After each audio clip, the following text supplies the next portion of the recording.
actually play, well, not for real, but play a real game, so to speak? Yeah, I think so. When you have this many returning players, they get tired of practicing the same old drills in a hurry.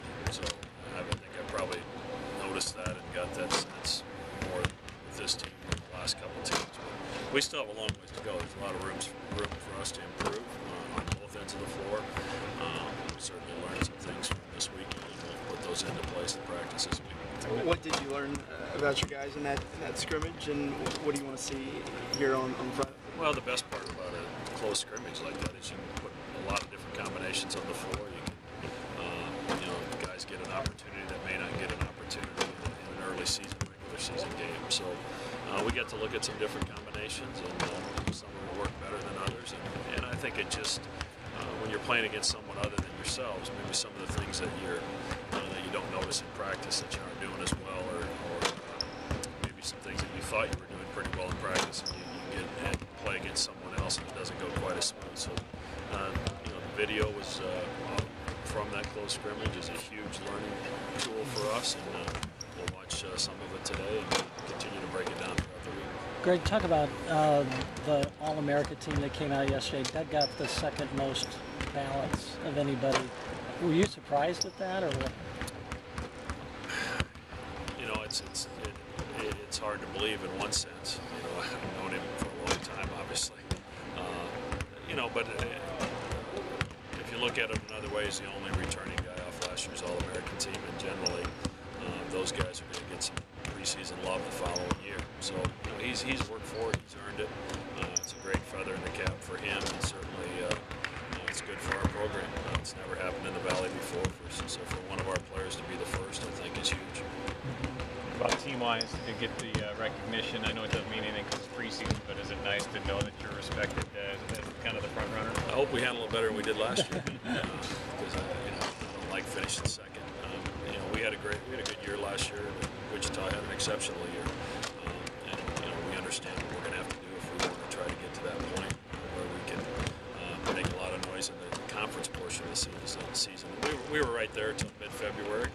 We stubbed our toe for a 3-game stretch, and if you're going to win a championship in this league, you have to avoid doing that. Have you noticed anything about, as the practices have gone on, guys have kept the mindset in terms of being hungry and all that stuff, knowing that nothing's given to them? It doesn't feel any different than last year. Their approach to practice and their approach to each other hasn't changed any, so I haven't really noticed anything different from our practices in January or February of last season.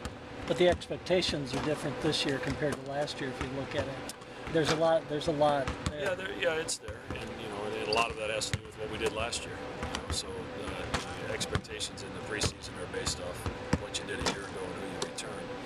This is an entirely different team, and our guys understand that, and we play a little different because of it.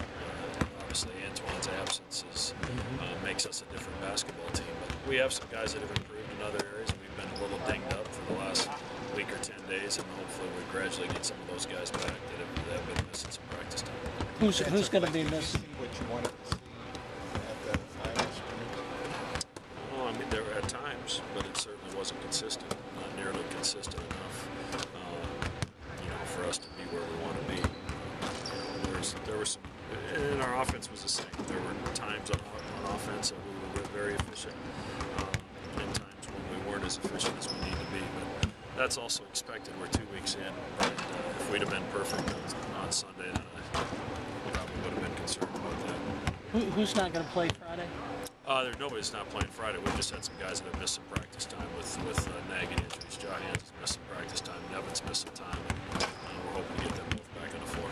Okay. What have you seen out of Ethan so far during the preseason? Well, the last week in particular, he's shot the daylight out of basketball. Probably at an incredible clip. And I think defensively, he's communicating better than he has in the past.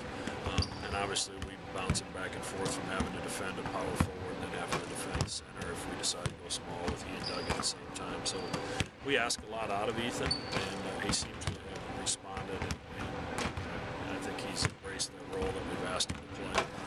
But he's as good a shooter as it gets. He gets it off quick, he can shoot it with range, and really does a lot for our offense. Have you played with the idea of playing him, Doug, regularly at the same time? We've toyed with it a little bit in practice. It's just really hard to take Grant Gibbs off the floor. Right. You know, his ability to make things happen, passing the basketball, and just his feel for the game. You know, if he's healthy, he's going to be on the floor quite a bit because of what he brings us.